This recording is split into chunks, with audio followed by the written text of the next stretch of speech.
ধৈর্য তো অনেক ধরলাম, কি লাভটা হয়েছে? ধৈর্য তো অনেক ধরলাম, কি আমার উপকার হয়েছে? সহ্য করে কি জীবন যাবে নাকি? আপনার মনে প্রশ্ন যখন আসবে আপনি বুঝে নেবেন এটা আপনার মনের প্রশ্ন নয়, এটা শয়তানের প্রশ্ন আপনার মনের মধ্যে ঢুকাই দিচ্ছে, যেন আপনি অধৈর্য হয়ে আঘাত করে ফেলেন। কারণ মিস্টার শয়তান ভালো করে জানে আল্লাহকে পাওয়াই হচ্ছে বান্দার কাজ, আর আল্লাহকে পাওয়ার জন্য বান্দার যতগুলা কাজ আছে সবচাইতে হাই লেভেলের অন্যতম একটা কাজের নাম হচ্ছে ধৈর্য। তো ধৈর্য দিলে তো আরো আপনাকে কাছে টেনে নিবে, ইতে তো ফেটরার।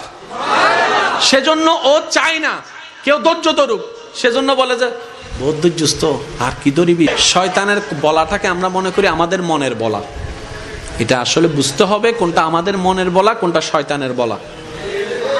এবার আপনি শয়তানের কথাটা শুনে ছোট ভাইরে দইলা কলার সাই দইলা মাইরা দিয়েছেন, নাক একটা ফাটাই দিয়েছেন।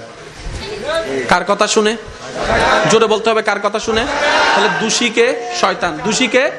এবার যখন আপনার হাটাজারির পুলিশ আসলো, পুলিশ এসে যখন আপনাকে গ্রেফতার করতে চাচ্ছে, আপনি বলবেন যে স্যার আমার কোনো দোষ নাই, উই তো দোষ।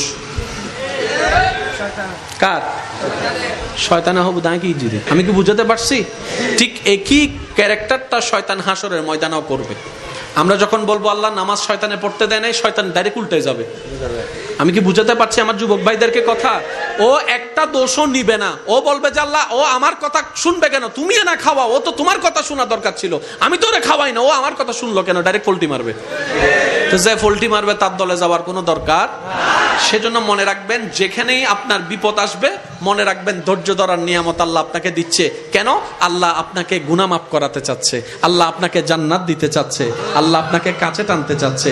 মনে রাখবেন, যাকে রব ভালোবাসে বেশি তাকে কষ্ট দেয় বেশি, যাকে রব ভালোবাসতে চাই বেশি মুসিবতে ফেলে বেশি। আল্লাহ তুমি ভালোবাসলে কষ্ট দাও কেন? তুমি ভালোবাসলে মুসিবত দাও কেন? তুমি ভালোবাসলে ক্ষুধার যন্ত্রণা কেন হবে? তুমি ভালোবাসলে আল্লাহ তৃষ্ণার যন্ত্রণা কেন হবে? তুমি না রাজ্জাক, তুমি তো সবকিছু রিজিক দাতা, তাহলে তোমাকে ভালো